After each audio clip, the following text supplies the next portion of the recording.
Yay! That was tolerable. We have people with wisdom. Yay! Wow. 2 super high ones, so that is not going to surprise you. But you hear something coming from your left. Let me go ahead and change the map.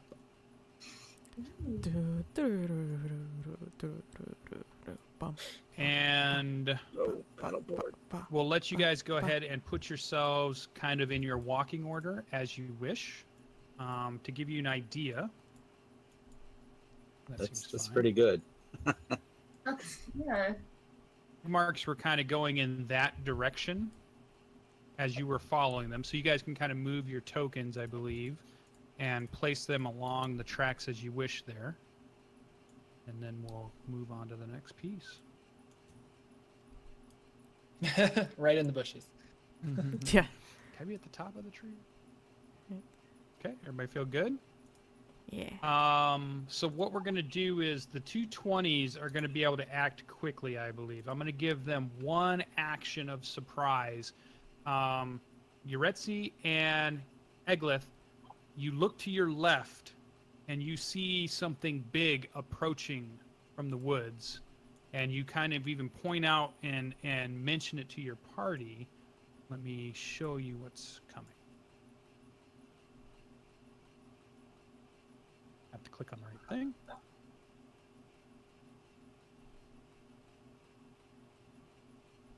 And that. Oh, from this side. Okay.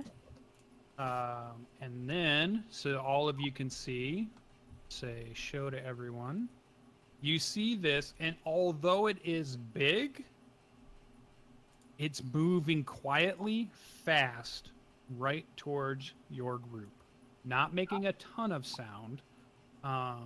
Is it like charging? Making enough sound that you saw it. It is charging towards you, but the 2 of you that got a really good roll will get 1 action to react before we roll our initiative. So you get to do 1 action. And that's me and Griselda, or me and Yaretzi. Yeah. Yeah. Yep.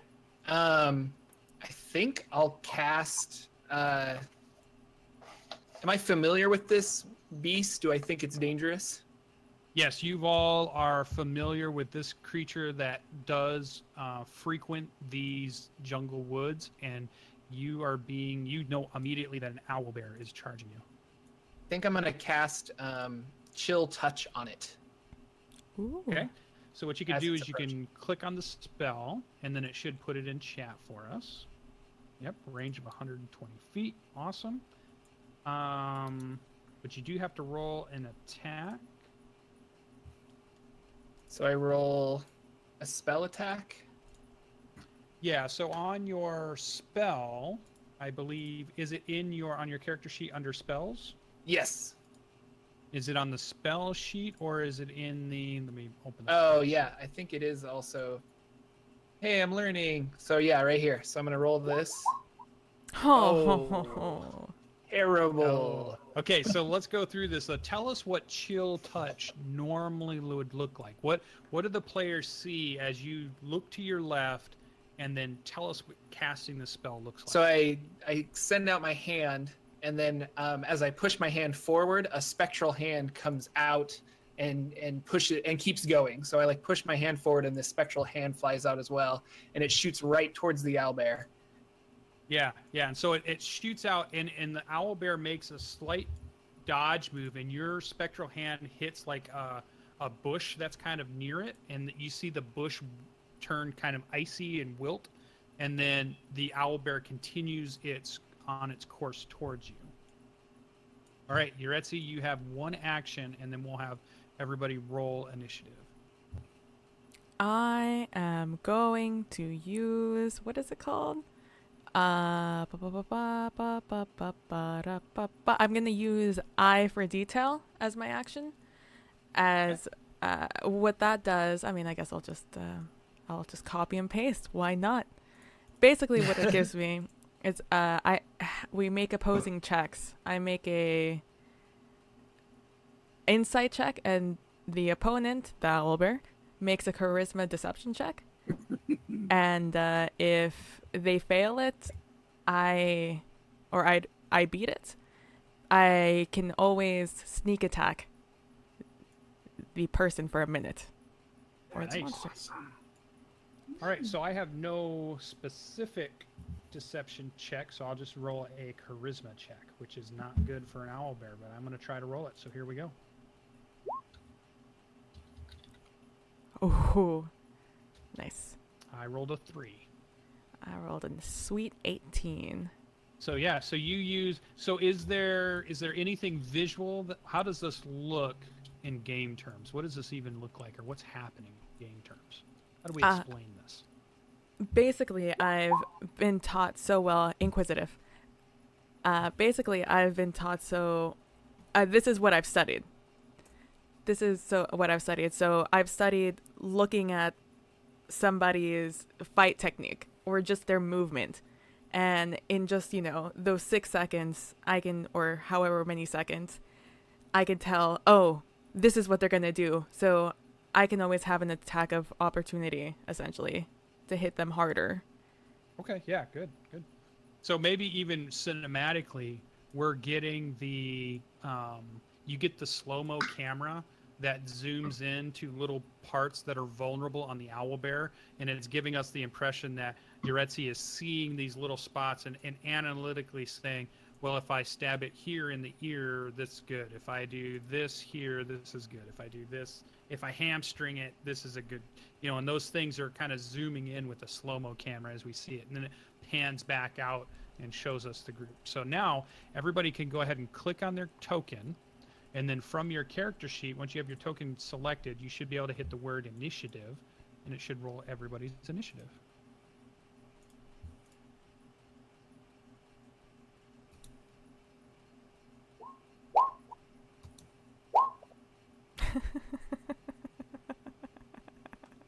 Why is my name all question marks? Yeah, I was about to ask.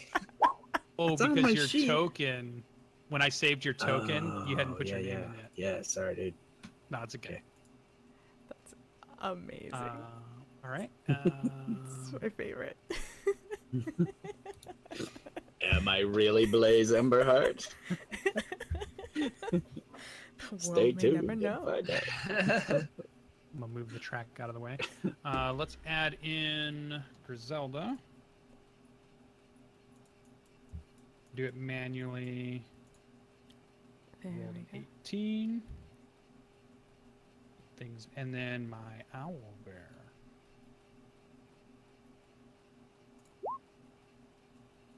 An 11. Ooh. Right, so I think we're good. I think we want to sort descending. At the top of the round, Griselda gets to go first, so you get to. Nice. So on your turn, you have the possibility to do an action. You also get to do a bonus action if you have one, and you can do movement, and you can do them in any order you wish. Okay. And you can even break your movement up amongst them. So you can move like 5 feet, do something, and then keep moving. Okay. Would that count as one action, or would it? So if I moved and then cast a spell, would that still be one action? Yeah. So 'cause the spell is the action, the movement is its own thing. So you always get your movement, and then you always get an action, and you always have the chance for a bonus action if your character allows that. Okay. If the owlbear's coming to the right, I'd probably best try and shuffle back a little bit. I can't select my character. Oh, okay.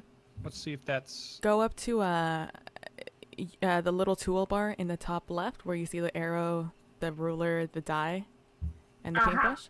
Click on Okay. the arrow, and Oh. Now you I'm should be able to gonna move. back a little bit. And I think I'm going to cast a spell, Firebolt, All right. Firebolta. at the owlbear. So, yeah, you should be able to click on it from your character sheet, and it should roll an attack to try to hit. Cool. And then you can give us a description of what does Griselda's firebolt look like once it rolls out. Oh, okay. So are you on the spell sheet? Is that what you're rolling from? Yeah. So if you go back to, let's see, let me get the character sheet open. So back on your regular character sheet under the core, Okay. Oh, I don't see the firebolt there. I see. Okay, I'll fix it for you. Firebolt. Oh, I didn't mean to do that. Sorry. No, I wanted to read it again. I wanted to make sure. The We text want it hasn't to changed, be Yeah. prepped. And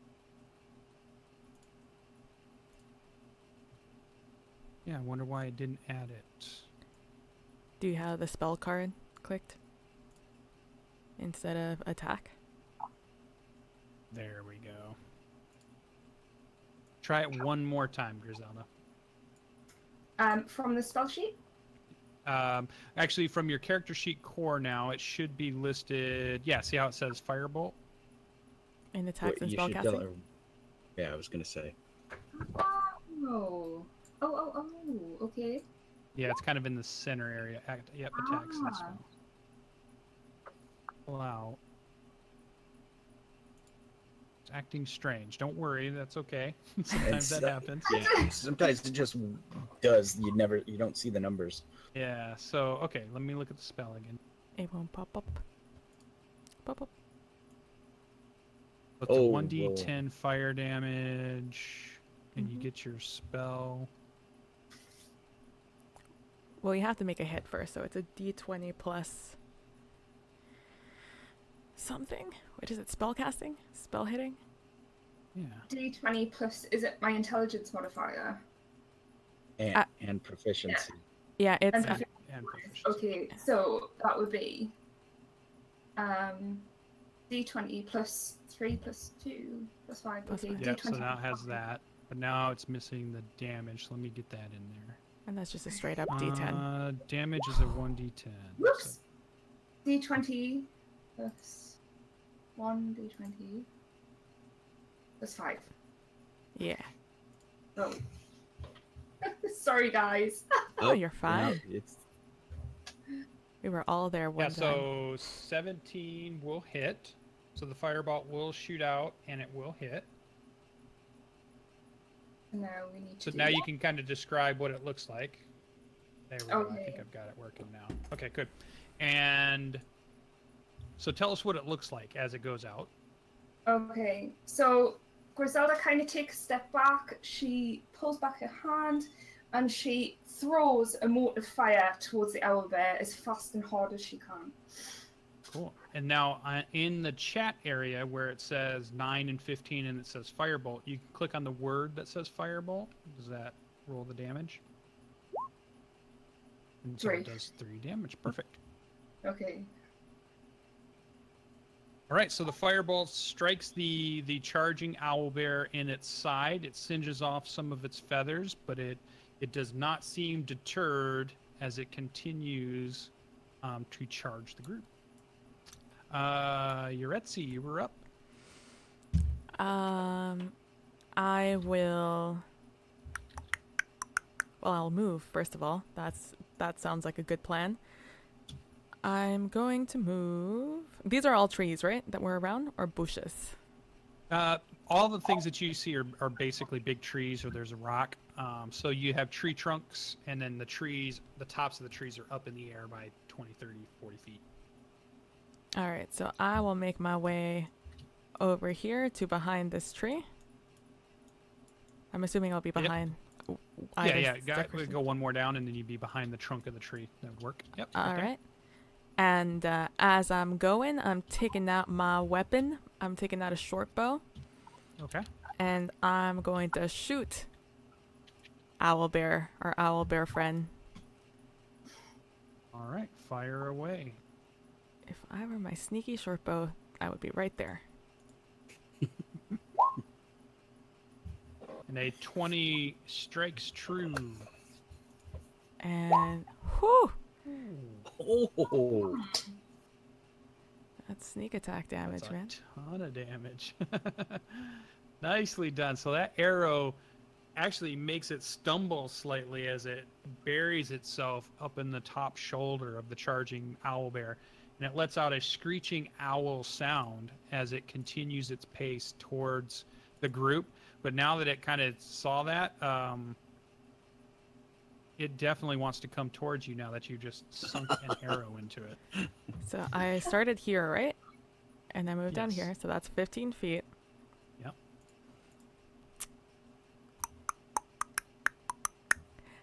I have a climbing speed of 20. Would I be able to get up this tree? Sure, with like a athletics check or a... She has a climb. Acrobatics? She has a climb speed. Oh, yeah. She just Yeah, climbing. goes, just like walking for the rest of us. I just do it. I just am. Yeah, that's good. That's awesome. So I am now a tree cat. That is now my life. Call the as fire you scurry department. up. Yeah. Got stuck in a tree. All right. Any other actions? That's all your movement. You're up in the tree. And I don't know how effective it's going to be, but I use my bonus action to try and hide. 'Cause I mean, Okay. Yeah, you can roll a stealth check. Pretty good. and that is my turn. All right. Well, yeah, we'll say the owl is charging. It gets hit by the arrow. You scurry up the tree. Let me do just a perception check. If it doesn't roll super high, it's not going to...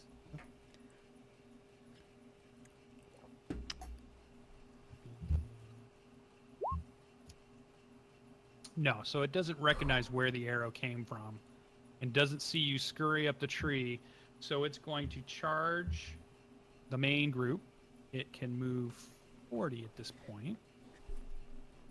So Good get luck, to have fun. there for sure. Without using dash, so that seems close enough. He runs up and is going to try to swipe with beaks and claws at our Goliath, who is the closest he can get to. So, Eglath, you have a beak and claw coming your way. So the first one is a beak. He rolls a 21 against your AC of... Ooh. What? My AC is 17. 17, so it crashes through your armor, doing 11 piercing damage as the beak kind of chomps down on your shoulder. And then That's it like tries, half my hit points. and then it tries a claw attack, Oh boy. but it Ouch. rolls a 10, and the claws scrape off your armor and are not able to penetrate. Excellent. And it has no bonus actions. That is all it has. So now it moves to Blaze. All right. So Blaze had his sword like so, and as he now suddenly realizes we're under attack, he kind of puts it to his side and he does this kind of military sidestep coming around Eglath. And as he does, he whirls the blade up high. And so I'll move into contact with said beast. And then I'm going to take a swing, but I'm going to reserve...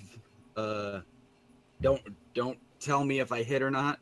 I'm going to swing first and then decide if I want to use a superiority die. What I am going to do, I am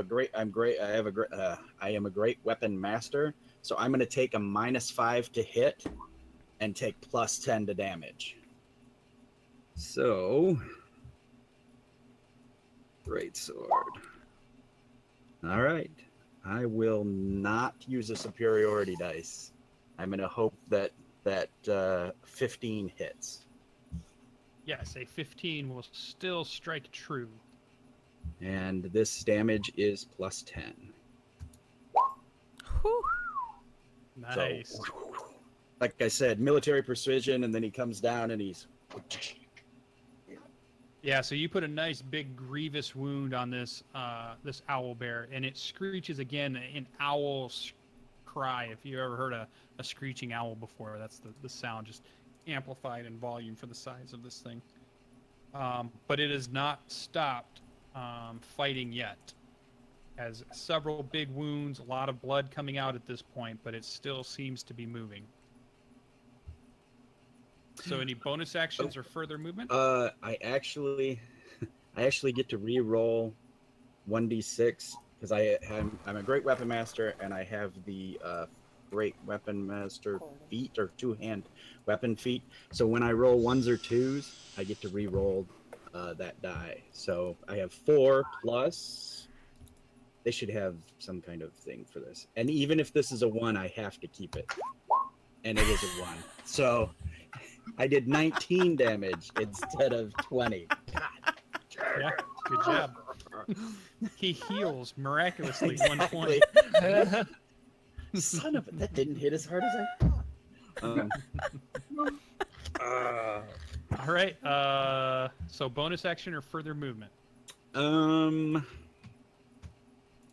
Just so we know, guys. I'm gonna hold my ground. I derive Right. a lot of pleasure How from grievously Greybeard being wounded awful. was Eglath? He took I'm a big okay. hit. I took a big hit, but I've got 13 hit points. Okay. All right. I derive a lot of pleasure from Greybeard rolling poorly, just so we're all clear. An attack with my warhammer. All right. So So I Warhammer swing comes at it. out, Whew. easily punching it in the side of the ribs with your Warhammer. And then as my warhammer connects, some necrotic energy from my body like siphons down through my hammer and attacks it. And I'm going to use my channel divinity touch of death ability for an extra plus 11 damage. Okay. And so this is plus 11. So plus 11, 21, 19. 19? 19. Oh, duh.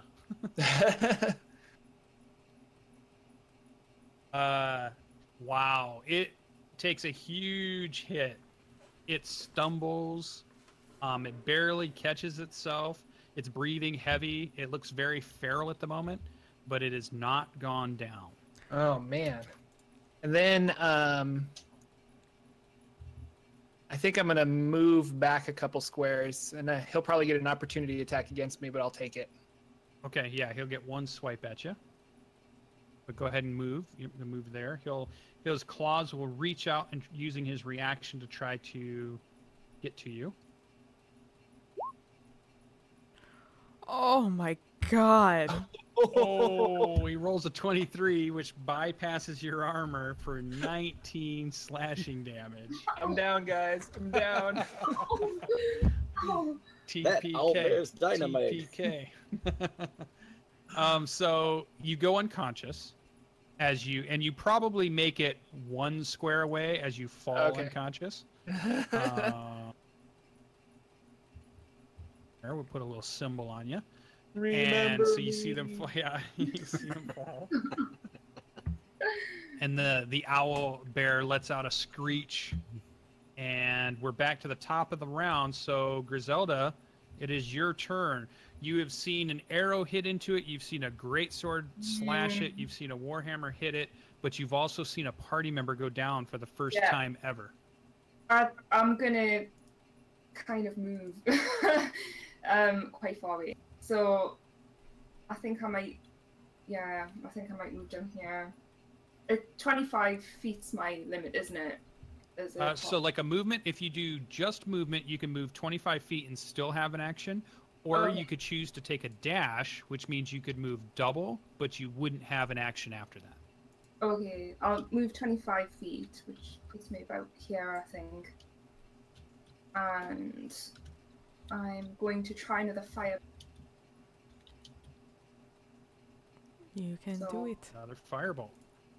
Yeah. So I can go into the compendium and drag and drop, can't I? In feature reference. Yeah, so that you don't have to try to set it all up yourself. Yeah. Yeah. But I think I've got it set up for you now. So I think if you click on it, it'll do the roll. Yeah, so it does a 13. A 13 is good enough to hit. Hey. So you get to hit the word firebolt over there in the chat and see how much damage you do. 3. Amazingly enough, this firebolt streaks out from your hand hits it in the eyeball, and you see it fall over. Yay! Good things come in small packages. Yeah, and you see it kind of give a big heave. The last breath fades out of it. You can smell burnt, cooked chicken smell, kind of. A little bit it reminds you of. Not quite, but a little bit. And it appears to no longer be moving. Owlbear tastes just like chicken. Oh, God, Ah, I write I'll that down. remember that for my soup. Okay, we should check on our fallen. Blaze will say something like, do either of you have healing magic? No, that was him. I don't have healing magic, but I'm proficient in medicine. Oh, go for Yeah, it. so a medicine check can stabilize him, which will mean he will not have to make death saves for his character. So each of you could try to do a medicine check. You need to get higher than a 10, and then you would be able to stabilize him. Oh, Yay! Yeah, so Griselda, our halfling, is able to run over, remember her training from the Salt Break Adventuring Company and how to bind wounds. You're able to stabilize him so that he is comfortable and no longer bleeding out. Eglath, go ahead and give us a 1d4. So you could just type in the chat /r space 1d4, and it should roll for you. oh, thank So God. you have 1 hour of unconsciousness before you will wake, unless somebody has some type of healing ability to. Yes. So negate that. as they were, like, staunching the wounds, I was digging in my pouch, and I pull out a potion, and I'm like, we couldn't possibly lug him through this jungle. And I pop the cork and give him the healing potion. So Yeah, so he drinks the healing potion, so it should be 2d4 plus something, correct? 2, plus- 4, 2, 4. Can't Or remember if it's 2 or 4. Let's see. Um, Health. What time of day is it? oh my gosh. The Healing. dice hate me today. It is getting close to nighttime. You guys found the ship maybe an hour or two before dusk, and we're into the woods, and you're probably now maybe an hour from dusk. But Eglath, you were able to get 7 hit points back as you feel the healing abilities of the potion work its way through your body and begin to heal the wounds that you've suffered. And really, in some ways, in your mind, you might be happy with how hard you've been hit. Absolutely. This was a great day for Leviatar. He's like, let's do this every day. So much pain in honor of her. And also in honor of her, I'd like to cast Healing Word on myself. So you could take more damage. As your reward for being able to survive taking so much damage. So I'm gonna do it as no, Cure Wounds is what I want to do. Sorry. So I'll do this as a 2nd level spell. So I'll have 2d8 Okay, roll them up. So you can roll /r 2d8. You should roll it. plus my Wisdom, which is 3, I think. Okay. 14 more. So go ahead and tell us what's this look, because this is the first time we've seen Cure Light Wounds from Eglath. So tell us what this spell looks like when you cast it. So when I cast it, it's kind of it's a touch attack. So I kind of touch my wounds and stuff, and this hurts a lot. Like all of my spells hurt, even the healing ones. So as I touch myself, I scream out like "Rah!" as this wounds kind of heal up and stitch themselves back together across my body. But painfully, that's awesome. But painfully, yeah. It's kind of like the Wolverine thing, right? When his claws come out, even though he has healing factor, it's still painful for his regeneration. Yeah, nicely done. And for future reference, it is 2d4 plus 2 for healing potions. Yeah. I always forget for some reason. Yep. All right. So Eglath is now up, has some hit points. We can take the little thing off him there. And you guys have a dead owl bear next to you. What does the party do? We are no longer in turn order, so we can be done with that. I mean, I don't think there's anything on the owl bear, but I mean, Can I try to see if there's anything on Yeah, the when you owlbear? search, you don't see anything that it's carrying or anything like that. It would be possible to take trophies or trinkets. Actually, Griselda, you're probably thinking about not necessarily going through the whole butchering process, but the idea of maybe if you kept a few of the things that it might you've never had a chance to cook with something like this, so you're maybe interested in what it might be able to be turned into. Yeah, it smells like chicken. Let's see. Definitely that, or you get like a turkey, or definitely that kind of roasted bird smell that just is mouth watering. Well, it is almost nighttime. If you want, we could stay here. And you can have your way with this owlbear. Sounds like a good idea. I'll set up the pot. And I'll do the whole owlbear claws thing. I'll snap some out and keep those. I just pluck some feathers. Or even pick up there's some feathers. There's some cool feathers on it that you see that are definitely, souvenir type stuff that's not being too grotesque or anything. Yeah. Some of our other characters in unmentionable campaigns.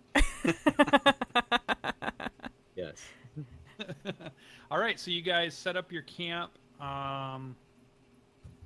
Griselda begins to experiment with cooking, and maybe she even is less alert than normal because she's so excited about the new ingredients and things that she's going to be able to try for this meal. You guys get your camp set up, and it is the sun is going down. You have a hearty meal that's being fed to you. You go through your watch order, and Blaze starting out, then wakes Eglath up, then wakes Griselda up, then wakes Yaretzi up. Goes uneventful. Oh, and the first thing you do notice too is that once the owlbear has died, you begin to hear the tree frogs again. You begin to hear the birds. You begin to hear the normal sounds of the jungle once again. Ooh. And it's an uneventful evening, unless any of you want to do some type of RP scene. We will move on to the next day. And this resets everything, by the way. All your spell slots come back. All your health comes back. This was a long rest. Yep. Yeah. Unless you guys decide not to rest that long, if you're trying to catch up to the other person. But my assumption is that you're taking a full night rest. So do I get all my hit points back as well, or? Yep. Mm-hmm. You do. Sweet. Casted that spell for naught.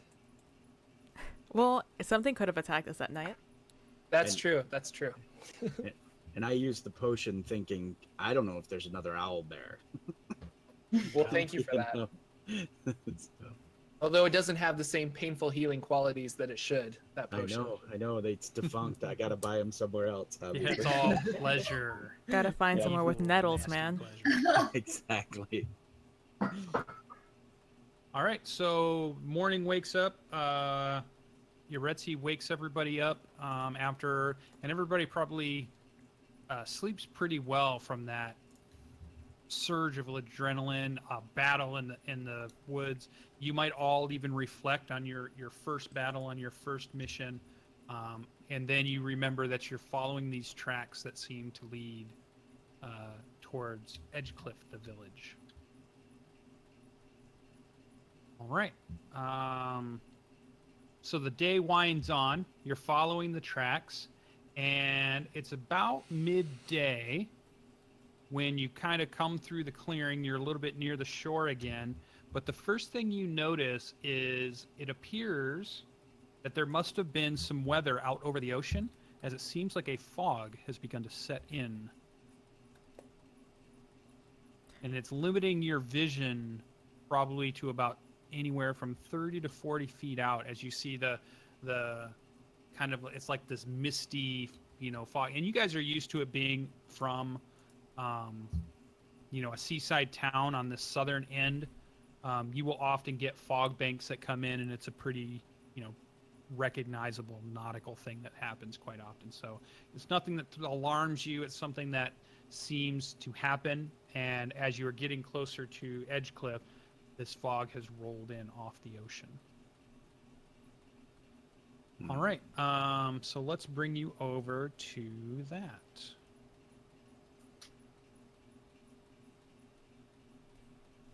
So you guys should be up in the top corner. Is everybody able to see their person and have some vision? Yes. Oh, there we are. All right. So you've kind of come out of the woods. You see where the tracks have dragged it in, and it's met up with the road that seems to lead south down into the town. And this is a road that two of you have traveled before. And you see the recognizable building kind of come out of the fog is the first thing you see. And you guys can rearrange yourself in your walking order there. And that first little building you see is a watchtower that they have in the village. And it's kind of in the fog. You see the bottom portion of it, but you can't quite see the top of it as the fog kind of rolls in. And it's actually even a little cool, a little cooler than normal. Are we still following the drag marks? The drag marks led right up to the road, and then, yeah, it appears to be like it got dragged down the road.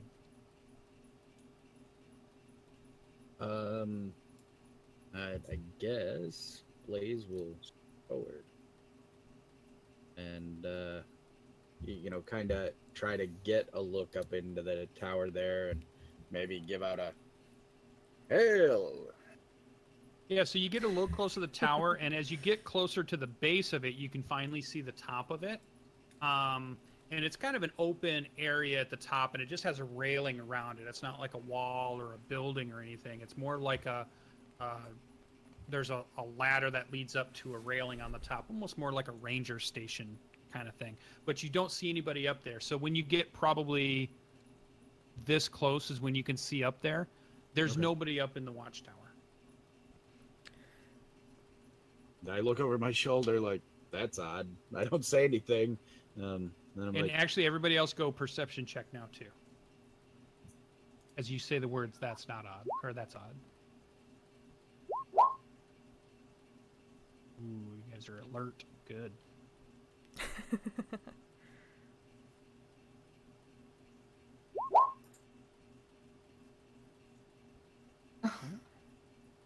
You're still Waiting thinking for about that Blaze. owlbear, man.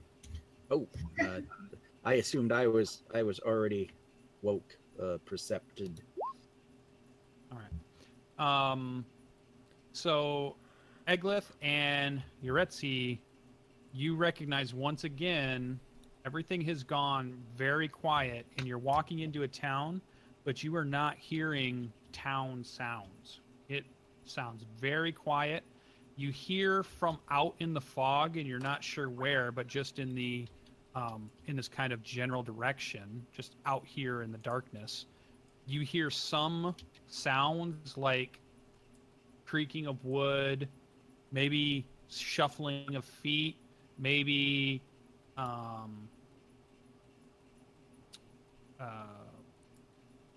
probably like wind blowing a door or something that keeps flapping in and out.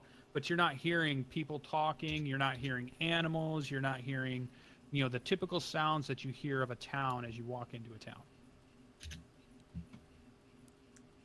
Oh, well, that's worrying. Same as the boat, though, too. I wonder if whatever object this person has is affecting the nearby. True, but this was a town. People lived here. Yeah, this tower and stuff isn't like aged and covered in seaweed and all that, right? It looks like it's been used and is being used. Yeah, and Blaze was one of the ones that has been here before, so it looks the same. You don't see any damage. It doesn't look any different than it did before. You certainly have probably a hesitant, ominous feeling in yourself. The idea that you've got here just as a fog has rolled in.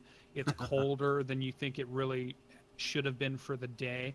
But if a storm is coming off the ocean, it's not unheard of strange weather in these parts. So but it makes you wary because it's happened. You know, you're not a person probably that seems coincidence, but is it?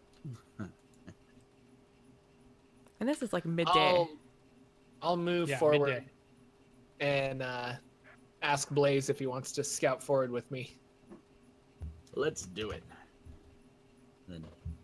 So yeah, you wanna as you walk through here, if you're being cautious, then you want to move. You know, if that's what your character's doing, then to show that physically, you probably want to move your tokens maybe 3 to 4, and then if you're gonna rush right in, then you can move a big number, and we'll see. But if you're cautiously moving around, just kind of ease your token around, and when you want to stop and ask about something, let me know. You'll see stuff as it uncovers. Oh, that's really cool. Sorry, I haven't played a lot of Roll20 games, so this is neat. Yeah, I thought I would throw in a dynamic lighting map for fun. Don't. Uh-oh. There's something. So if you want to step back just a foot, you, at the edge, right there at the edge, you would have seen shapes shuffling out in the fog that appear to be humanoid, but you're not getting any real detail. And then, for the 2 that are up front, give me a stealth roll. Oh, I can't wait. With disadvantage because of your armor, I'm sure. Yeah, so you guys are making noise. All right, but let's see. You never know. The ground shakes at Eglath's passing. Oh my! Did not pay attention. But the other one. But the other one hears you, and they turn. And when the one turns, the other one sees that one turn, and then it turns, and they appear to have turned towards you and have moved a little bit towards the noise. And then let's have everybody roll. Oh, wait, let me get... Everybody select your token, so click on your token first, and then go ahead and roll initiative.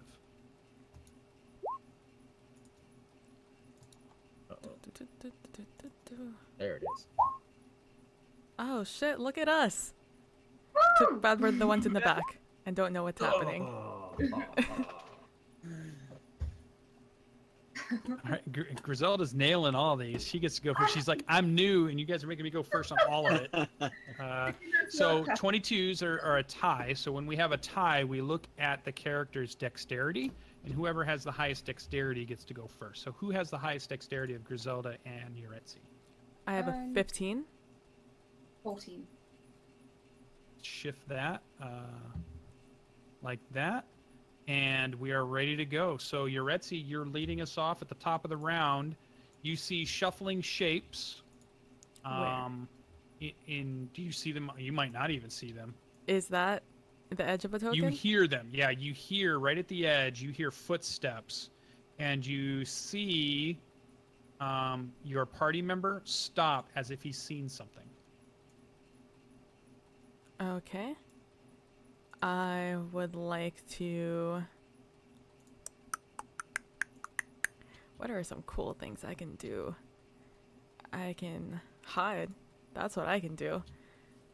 I'm going to shuffle over here.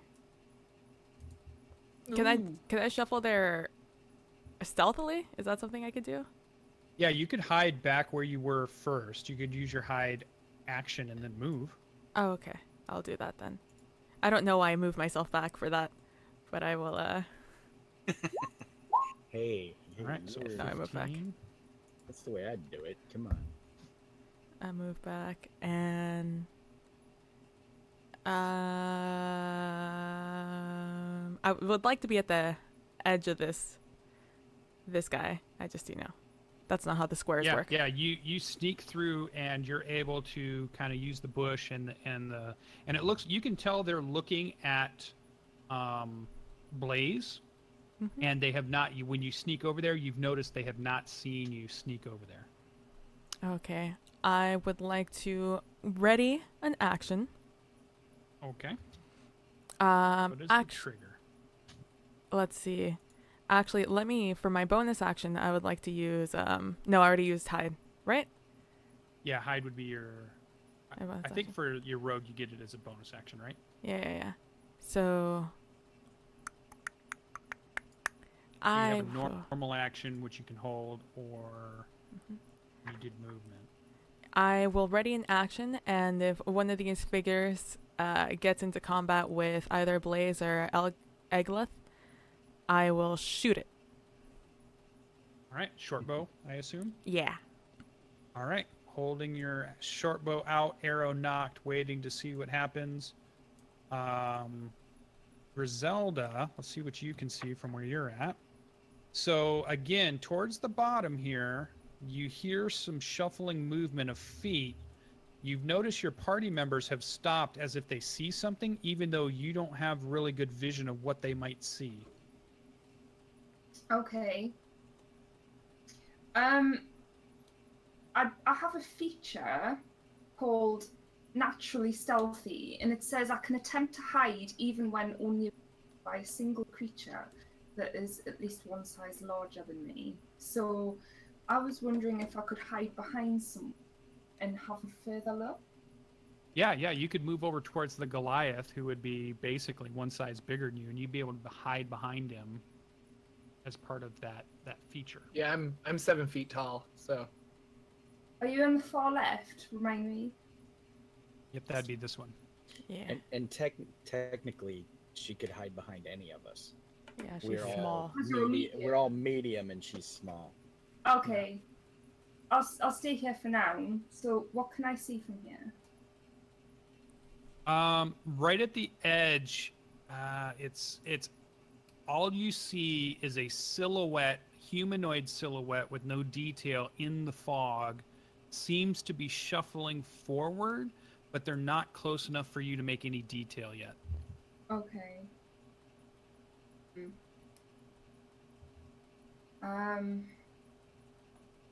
It's okay too if you're not sure what you want to do. A hold action just means I don't want to act now. I want to hold my action, but then you have to tell me, okay, if this happens, then I'll do this.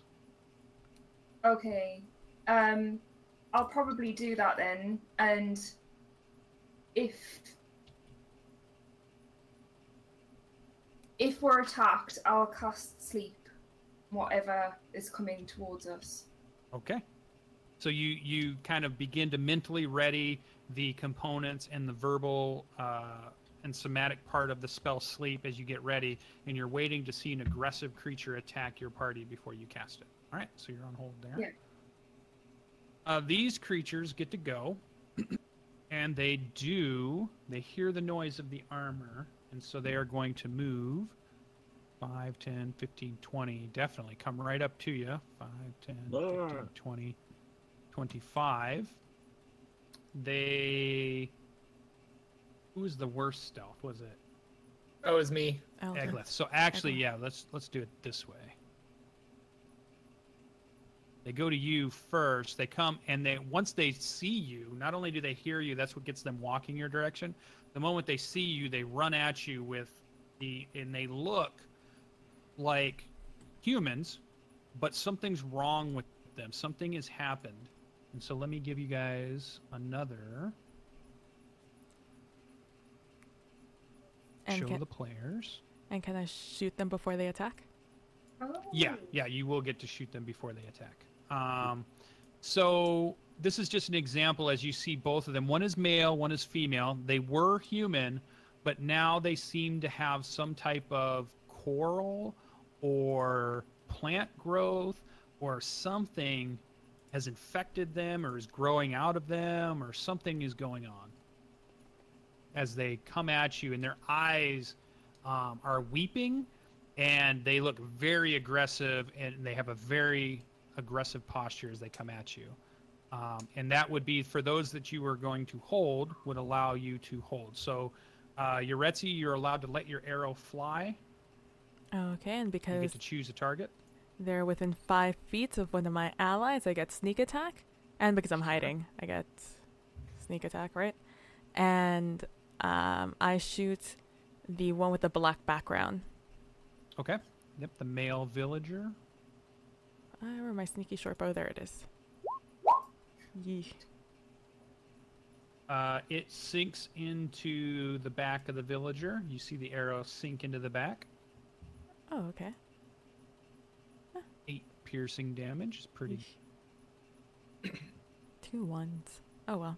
And okay, sweet.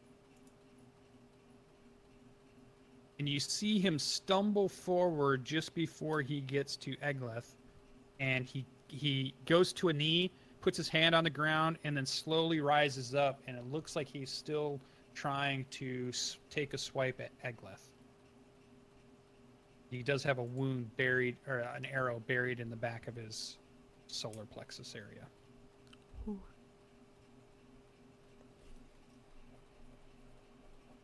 All right.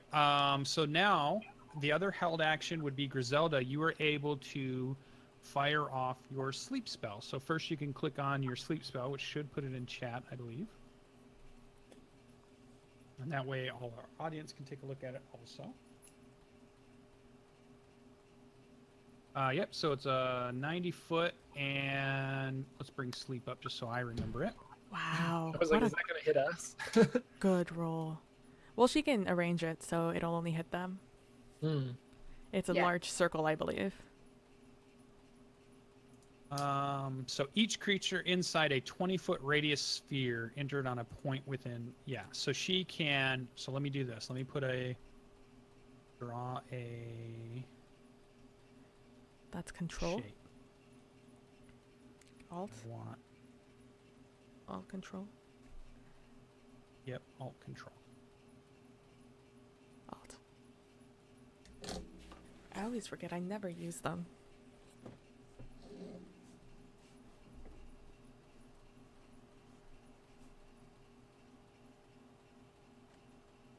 That's such a good roll, though. 8, 2, 7, 6, 7. Whew.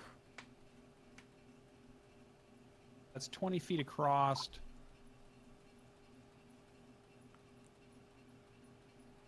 All right, where would you like me to place the circle for you?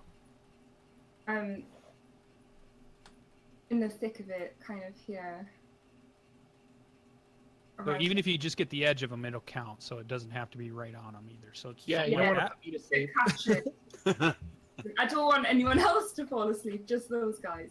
Okay, yeah. So those two definitely take it. So now what we do, the sleep spell is a little different in these levels. You roll the number of hit points that it's going to put to sleep, and then I have to, as a DM, I'm just explaining it for those of you that haven't seen this before. I go to the first creature within the 20-foot radius that has the lowest hit points, and they have to be the first one that goes to sleep. So the first one that goes to sleep is the guy with the arrow in his back, because he has the lowest hit points, and so we use up a little bit there. So let's use that icon. He's sleeping, falls to the ground, and begins to sleep. And the other person will use up the other portion and also falls to the ground and is now asleep. Nice. Cool. Now the fire the rest of the spell dissipates. Nobody else is affected. And now their turn would have ended with them just getting close enough to try to attack Eglath. Their turn is over, which brings us to Eglath. I'm so conflicted. I don't know what to do. Do we attack him? Now and you take do care of know, this? yeah, here's the thing that you guys do know, because you've worked together before. You do know that hitting them will wake them up. But if you don't wake them up, they'll be asleep for quite a while. I think I'll just leave him asleep then. I'd say don't touch him.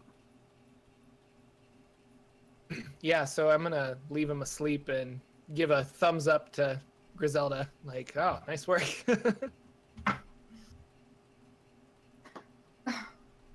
And then maybe I will move a little bit forward and kind of see if I can see anything else in the town.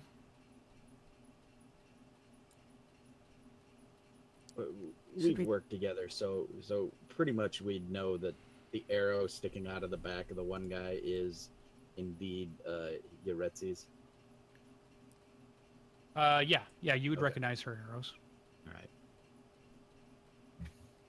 The other really cool thing about the dynamic lighting is that circle is just around you, so you can't see what the other people are seeing and stuff. So that's just awesome. Be able to play, a game in that kind of. Wait, don't move. Can I see that, Lucian? You can see whatever you see. What you just moved? So before, I was going to say it, I was just letting Greybeard finish talking. But before anyone moves, the moment I see those things pop out, I make myself visible to whoever can see me. I'm assuming Blaze, maybe Eglath. And I wave my arms to get their attention. And I hold out a fist, like saying stop. And I say at least 2 with my hands, like a flat hand, and then 2. And I point towards the southwest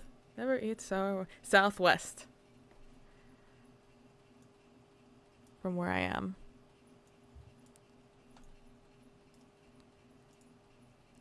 Okay. So there's just... So we're still in combat then? Nope. We'll be out of combat for now, so you guys can move freely or talk freely or whatever you're doing. Combat, just for those, 6 seconds is a combat round. So at the moment, we don't need to be in combat round. Okay. So I'm assuming there's some more people down there thanks to Yaretzi. Yeah, and what you see, Yaretzi, is what happened is they seem to be shuffling. Mm-hmm. They weren't looking your way. They didn't notice you. But you still see figures shuffling at the edge of the fog. Okay. And so I motion for them to get behind that house that's south of Algert. That guy. So we can reconvene. I follow and listen. Or I listen and get behind the house. All right. And the moment I see Blaze go, I'll sneak around. I'll just take like a wide circle to get behind them. And this time not behind Blaze, to not freak them out. In the fog, just furred shadows moving around. Okay. Yeah, I gather up. Freaking Greybeard. And so once we're all here, I say I saw at least 2 other of these things shuffling. It did not seem like they heard us as of yet, but I think we should take great caution. Looking at Blaze. Obviously these were people. And then I don't want to end up like them.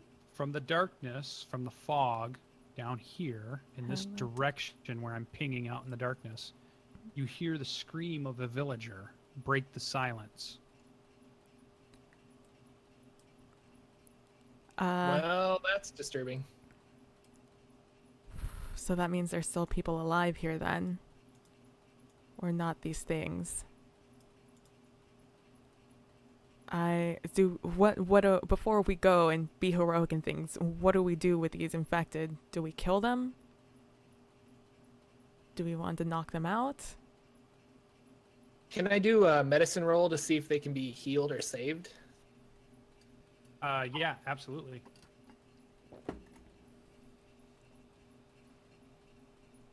You were looking at this, and this is something you've heard of in the temple. You think these people have... It results in what it looks like as an infection, but you think it's due to some type of spell or curse or ritual that's been performed, and that it may be possible to reverse it if you could stop that spell, stop the ritual, or stop the curse in some way, whatever it might be. It's definitely magical in Nature. origin, you can tell. Would I be able to do an Arcana check and get more information? Yeah, you certainly could. And you can tell these are definitely villagers they have village clothing in, fishermen and such. So it's definitely villagers, and something has happened to them. And yet, nothing seems to be coming to mind, Griselda. You're probably agreeing with him, but you don't have anything to say definitively one way or the other. Okay. Do they seem undead? I tried. No, they are not undead. Oh, okay. You know that immediately. They are infected in some way.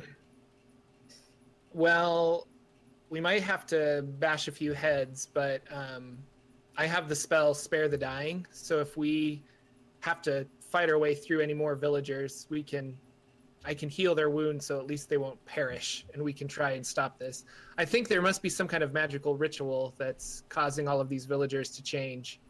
It might be linked to what was stolen from the ship. I agree.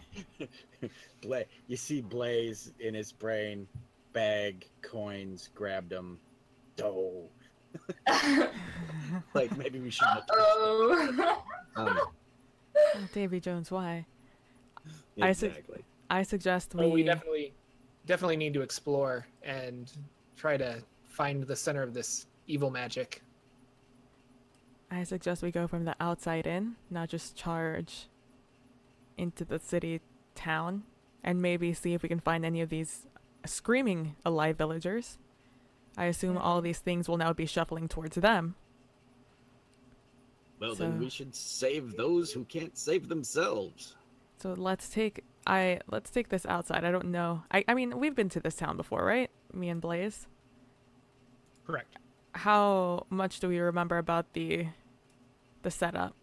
Like, is it a you know spiral? that it's a circle of buildings is in the center. The road arcs around in basically a circle, and then towards the bottom of that circle, away from you guys, is the dock area and the lookout tower. The main buildings are probably just to the south of you, with more residential area, probably in let's see. And this stuff here is probably the residential areas and the inns. The center area is more of the merchants and the markets and the town hall and the temple. And then further down would be the fishing stuff, the docks, and probably another tavern. Okay, so I say, I look at Blaze as to confirm, and I say, if I recall, this road down to our southwest seems to be the more residential home area, and down the middle is where we have all the other stuff, including a temple, if that sounds like what you might be looking for, Eglath. And yeah, the scream you can continue to hear is coming from here, and you can hear the woman is yelling, "No, don't! Let me go!" Well, I think we have to help. Yeah. Yeah. So. Are we heroes or not? I head off that way. Straight, please, God damn it. How do you make the little arrow for your This thing? If you, on the left-hand side toolbar, there is like a comb, but it's actually supposed to be a ruler. And when you switch to that, it becomes a ruler. Yeah. And then, Interesting. obviously, there's a dice roller under that. And 1, 2, 3. So, Blaze, you see figures in between the buildings near the central area, and you recognize that as being kind of the central market area. Yaretzi, you're seeing them, and they appear to be watching. They're looking to the south. They are not looking at you guys approaching from the north.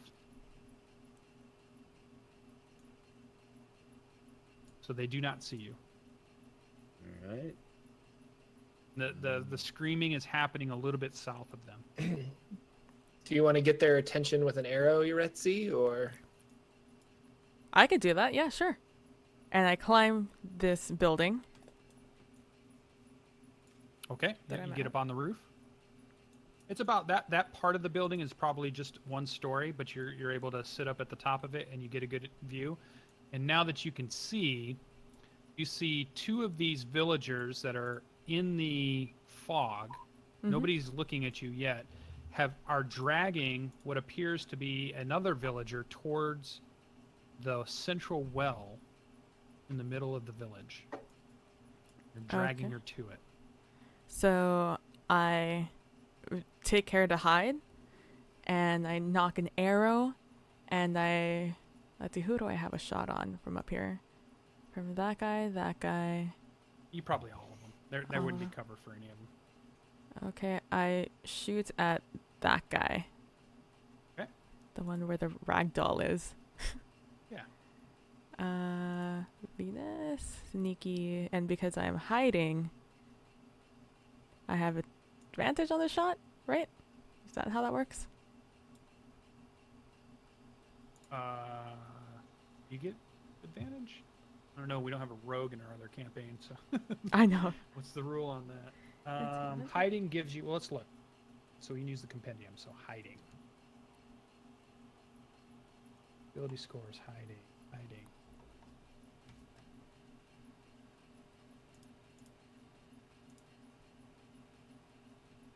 Yeah, you can gain advantage on an attack roll before you are seen. So in some circumstances, a GM can say you're hiding, so the creature doesn't see you, which would allow you advantage on the first attack roll. So yeah. Okay, so Advantage on the first one.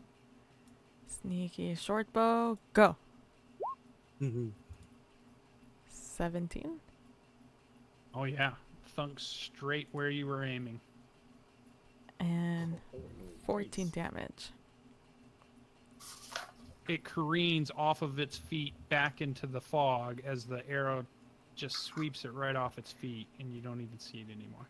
You see me like do that, you know, when like an animal knows it did something bad and they just like sort of shrug down, ears down. I do one of those like, oh, sorry, didn't mean to do that. It's sorry. Okay. Now everybody can click on their tokens, and we will do initiative as the combat has started. Oh my gosh, my initiative rolls this whole game. We should play this game always. God, look at these rolls. I've never seen these numbers before. That's better. There we go. All right, top of the round, Blaze. An arrow has streaked out, swept off. You might not even be able to see that, but if you're peeking around the corner, you might have seen it. That's what I was hoping. Yeah. So you see one of them that was dragging the woman villager is taken off its feet by an arrow. And you get to react at that point. These things haven't even had time to react to that happening yet. I am having issues interacting with tokens. Make sure you're on your arrow, not the ruler. Even when I'm doing it correctly. All right. As I step around the corner, he says, "Unhand that woman," and then steps in and lets this guy have it. With the, I'm gonna go ahead and do the flat of my sword, so I'm doing knockout damage or whatever. Yeah. You can choose to do non-lethal damage. Yep. On a melee attack. Unfortunately, a bow you can't choose that. Yeah. A little pillow on there. And yeah, 13 will hit. And you see that one go down also. Okay.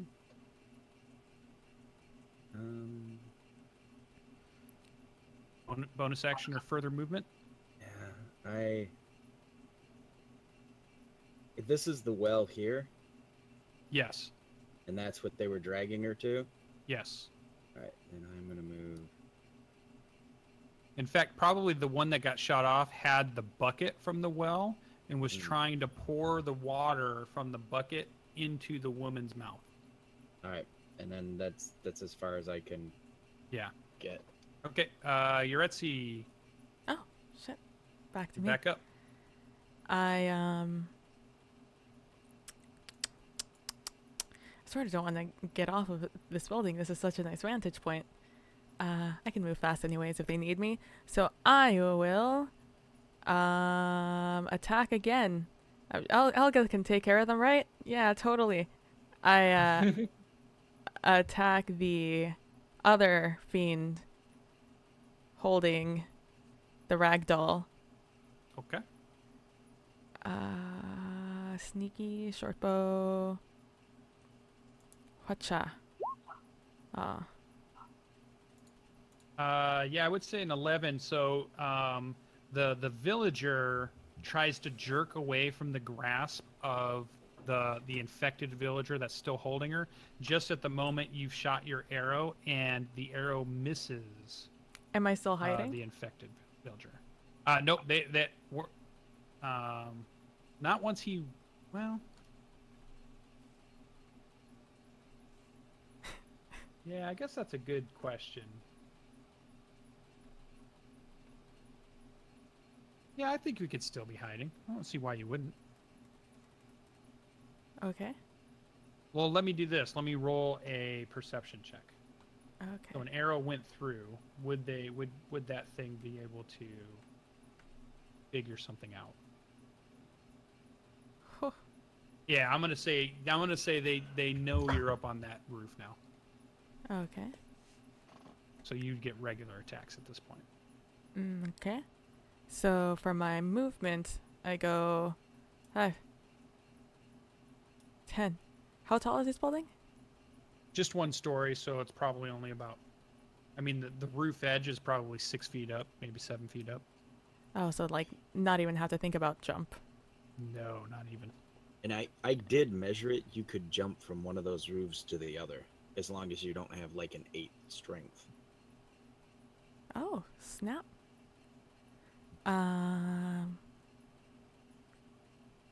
You know what? I like that idea. Good call, Blaze, as I hear in my head. 10, 15. Yeah, I like this angle.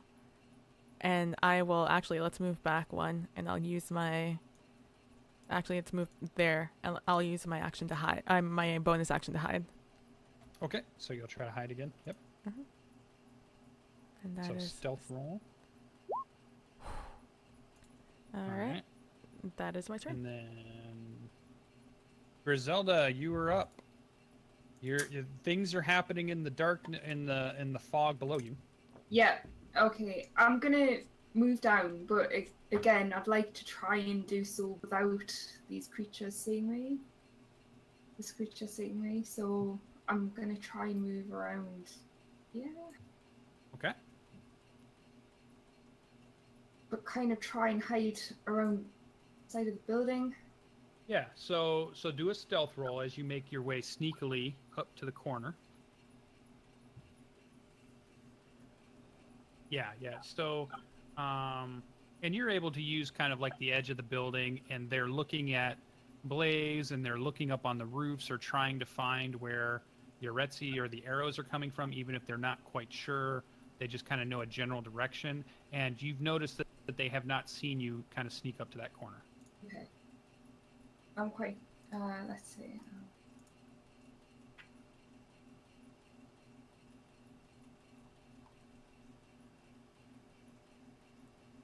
I might try and cast sleep again, if that's possible.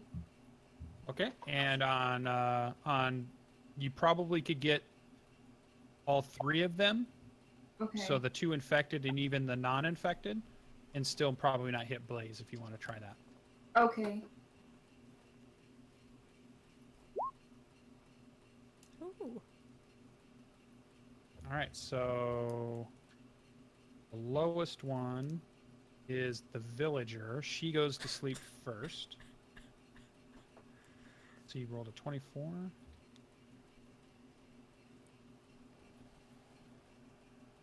Yeah, they all would go to sleep. Yay. Sweet. Oh.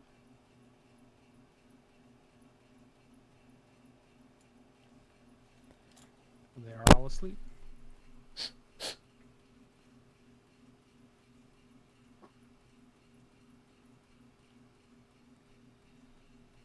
You guys are in the center area. You see some of these infected. you see the villager. They were trying to pour buckets of water on her. But you see nobody else around. And you hear nothing else at this point.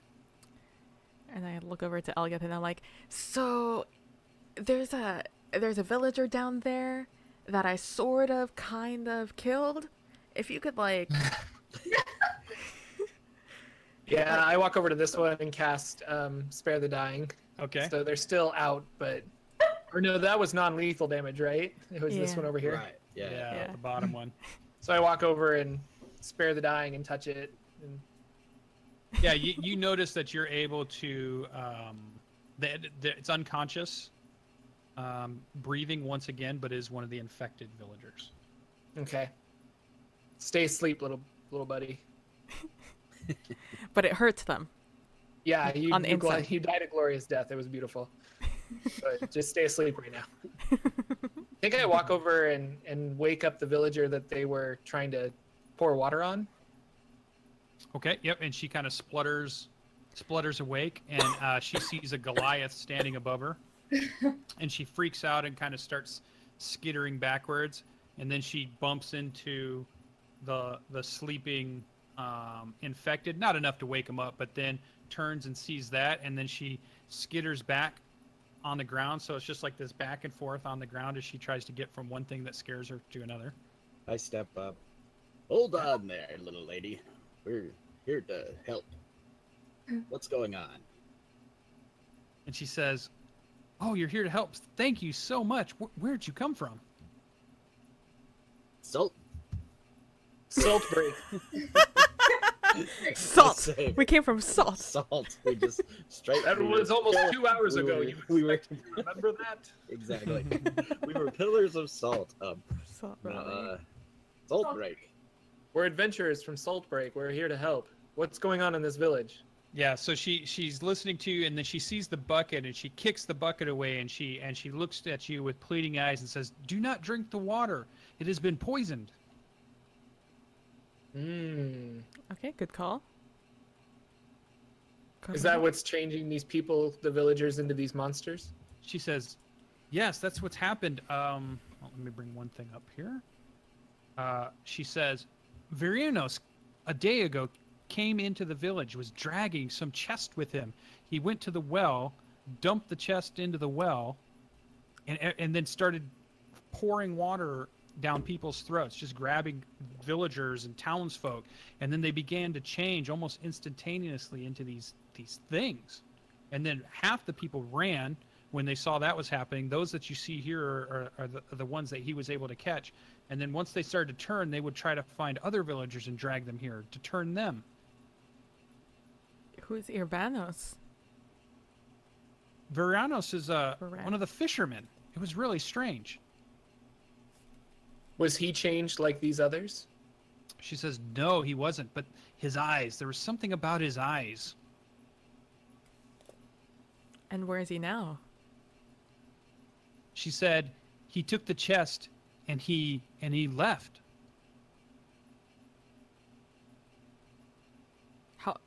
How long ago? It was last night? This morning? She said, "No, this all happened this morning." And you guys were this is about midday for you guys, so it's probably about 4 hours ago. Which way did he go? She said, "Well, in the commotion, I'm not sure where he went. I was hiding," she says, and she points over to this building over here. She says, "I was trying to hide here, but they found me and they dragged me out from the broom closet." So, just by touching them, you don't turn into one. They have to pour the water on you? In you. I think it's when you drink the water. All right, let's tie these other ones up. And Very smart. I proceed to start to do that with the rope. Yes. The rope. The rope. It's always rope is so useful. All right, and so we'll come out of turn order. What you guys end up doing is you go through the village and you find various other townsfolk that were hiding. You have found all of the ones that have been infected, and you have them all tied up. They struggle against their bonds. They have no speech, but they appear to still be infected at this point. More villagers join you in the center area there, and they're boarding up the well because they don't know what to do with the well at this point. But as you've searched, and even the rest of the villagers helped you search, there is no sign of Viranos, but one of the boats is missing. Before they board up the well, can I just look down the well to see if I could see anything down there? Now, if you got some type of light of some sort, like all you would see is water. You don't see anything in there. It's just you see the water at the bottom, pretty far down, maybe 30 feet down. Hey, Griselda, could you light this coin up? Sure. For Yaziri? So she lights up the coin and it glows. I fling it, in overwrought fashion, like, haha, and it flies into the well that Yaziri's looking in. Yeah, and so it goes down into the well, and the water looks clearish. It finally disappears at a certain point because it's obviously a deep well of water. You don't see anything of the water itself. So I wonder what he put in it. Like, was it a powder or? Yeah, none of the villagers seem to have seen it. The ones that were the closest are many of the ones that got grabbed and have been turned. The ones that you found hiding in different buildings and such just heard the screaming and heard what was going on, and many of them don't have an answer or don't have any further information. But that also, actually, we're going to pull the camera out on our crew, and you've searched through the town, and it's obvious that this Viranos has dragged the chest. You find the drag marks once again down to the dock, and it looks like he's loaded the chest up into a boat, and he's left on a boat. There's nothing in the chest? Where. Nobody sees where the chest is. He took the chest with him. Oh, he took it with him. Okay. Yeah. Is this Viranos from this village? Does he live here? Yes, he's a fisherman that usually fish. He lives, and they even show you his house. He has a regular house. Yeah. Where does he live? Yeah, we can just pick a building. Maybe investigate, see if he's left some clues. Yeah, his wife was there, and she said that he hadn't come home for the last couple of days, and then she heard all the screaming and all the stuff that had happened, and she was hiding in the house when all of it went down, but he had not returned to the house. Did he seem normal when he left? On his fishing trip, yes, he seemed normal when he left for his fishing trip 3 days ago. And he didn't try to come home and contact you or anything? Nope. Blaze goes off and he tries to talk to the guys who would know boats and, tides and, the waterways around here, and tries to get some information from them about where he could be going in such a small boat or Yeah, you find out that he normally fishes the coastline and the coves. His boat's not big enough to go too far out. So he would normally fish out to the west. And there's many different, and they don't give you a lot of information. Fishermen are very notorious for keeping their fishing spots secretive to them, although they all kind of know where each other go to fish. And he went out towards the west, which really would be back towards where you found the fishing boat. And in fact, probably if you described the boat to the wife would say, yeah, that was his fishing boat that you found near the other ship. How far away is Salt Break from here? If you take this road, it is probably a 4-day travel. If you go by boat, it's probably somewhere near around the same or maybe a little bit more, because you have to go along the peninsula to get back up around to Salt Break, whereas the road kind of leads more straight to it. There's other towns scattered throughout the coast of Velan. What's closest? to this town? Saltbreak would be the next closest town, back to the west. I think we need to go back. Well, is there any way we can keep following or tracking this guy? Via I'm the assuming water? not because he's on a boat, but That's Blaze scratches his head like that, like. No, I'm no fisherman. I'm no sailor. I would like to try and I don't know if I need to experiment or something, but is there any way to heal these villagers? Do I? You can try your Cure Light Wounds. You can try your Lay on Hands. And it appears that it does not heal them or it does not cure them of whatever this is yet. Okay. So I think we need to find the source of this in order to revert these people back. And it sounds like he has the source of it. Yes. If he came here to his home to try and spread this infection, my guess is that he's trying to spread this infection everywhere. And if Saltbreak is the closest town, my guess is he's going there.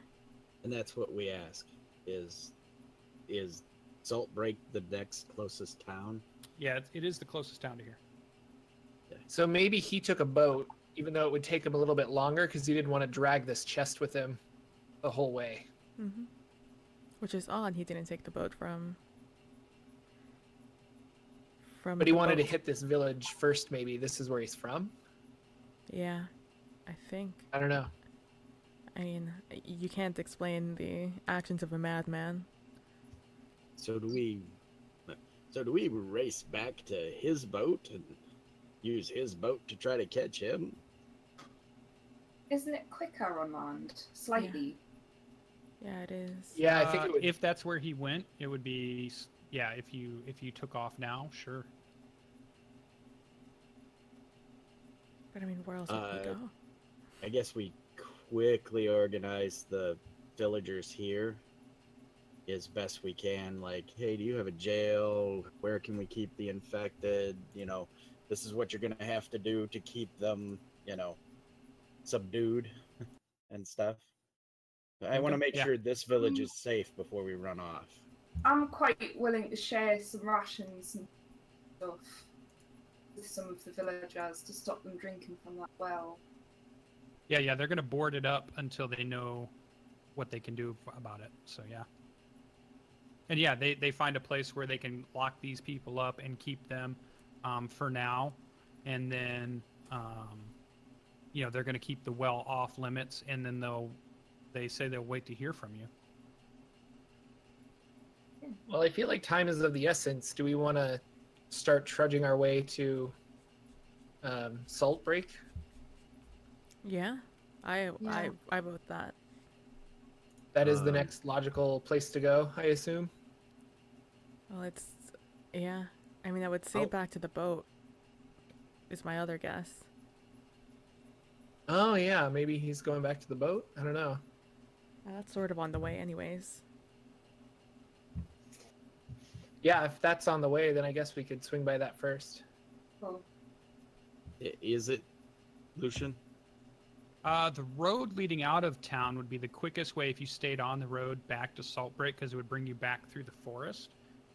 You would probably add another day to go off the road, then back over to the cove, get back to that area, and then take the couple of days back up the coast. So it's quicker to stay on the road by about a day. And it sounds like we have just enough time if we leave now to get to Saltbreak before he does. Well, let's hope that's I asked the villagers if they need anything else before we take off, or if they think that they've got things under control. Yeah, they give you nods of assurance, and they think so. They've got them contained in an area. They're going to have people guard them. They're going to send for some other priests to see if they might be able to come and help and heal them, even though, you know, they don't say it in such a way to offend you, but to see if if somebody else, a healer, would have another way to heal them. They might even know of a druid that lives not too far or something, and they said we might try to send word to see if they could come and help. Okay. Well, good luck, villagers. We of the Salt Break Adventure Company are doing what we do best. And take off. All right. So the camera pans out, and we'll kind of go back to this, I guess. And what we see is you guys take your days and you travel. It's pretty uneventful. You don't run into anything on the way. And actually what we'll do is to kind of end our session here, we're going to have a little bit of flashback. We're going to have a flashback scene where we see a man dragging a chest on a beach out of the forest. And up in the forest, it's a very jungle, deep jungle. And as the camera pans up a little bit over the jungle, there's some type of stone temple in the background. And he appears to be dragging this chest away from it to a rowing boat. And he puts it in the rowing boat and he begins to row out to sea. And then we have a cut scene that kind of goes to black and it fades back in. And we see this rowing boat next to a ship. And it's the ship that you guys found on the cove.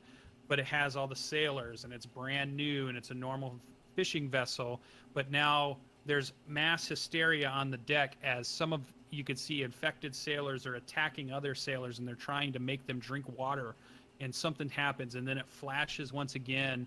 And this ship appears to be floating derelict, just out in the water, nothing on it, nobody on it, rides out through a ominous storm, seems to just travel the ocean currents on its own with nobody or anything on it, and eventually you see it kind of sail up on its own, almost being pushed just by the regular trade winds and the current, and it reaches up to the beach that you guys would recognize. And then we flash forward to a current scene of you guys racing on the road ahead to try to get back to Salt Break. And as you see Salt Break, you're coming up to where the gate would be for Salt Break, and we see this fog roll in the Salt Break just as you guys reach the gates.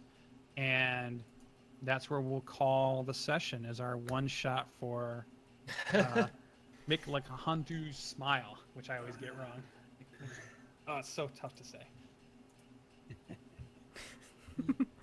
So something's up with the chest for sure. But that's our one shot for today. So I think we'll go ahead and call it there. For those of you that got to watch, thanks for joining us. Yeah, thank you. As you can see, definitely go out and subscribe to Jordan, Magpie Randoms, PbPlaysInside, and GreybeardsTavern. They all have great channels, and you guys should go out and give them a check. Check them out. They do D&D stuff, which is why they came and played with us, even though they do some other things. And yeah, guys, thanks for playing with me on a Sunday afternoon. Hopefully it was an enjoyable one shot. Yeah, this was a lot of fun. Thank you. Absolutely. All right. Well, there will definitely be more in the future. We're going to continue to work with people's schedules here and there. It won't be like an every week thing, as everybody has super busy schedules, so we won't be able to do something like that. But I bet we'll be able to do more one-shots or maybe even continuations down the road.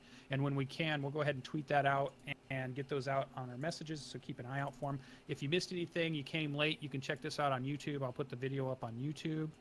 And we will see everybody in the next episodes of SirLucien's gaming channel, which could either be the Monday night game or the Thursday night game or whatever game is in the future. Maybe we'll have Jordan run a one-shot for us, and he can be the DM, and I get to play. That'd be fun. And then we can we'll have Greybeard, or even PB could maybe run one for us, because I bet she's getting ready to be able to be a DM at some point. So, okay, guys, thanks for joining. I'm going to go ahead and shut down the chat. Thank you for joining, for those of you that are in chat, and thanks again. Bye. Bye. Bye. All right, we are muted on the chat. Awesome, guys.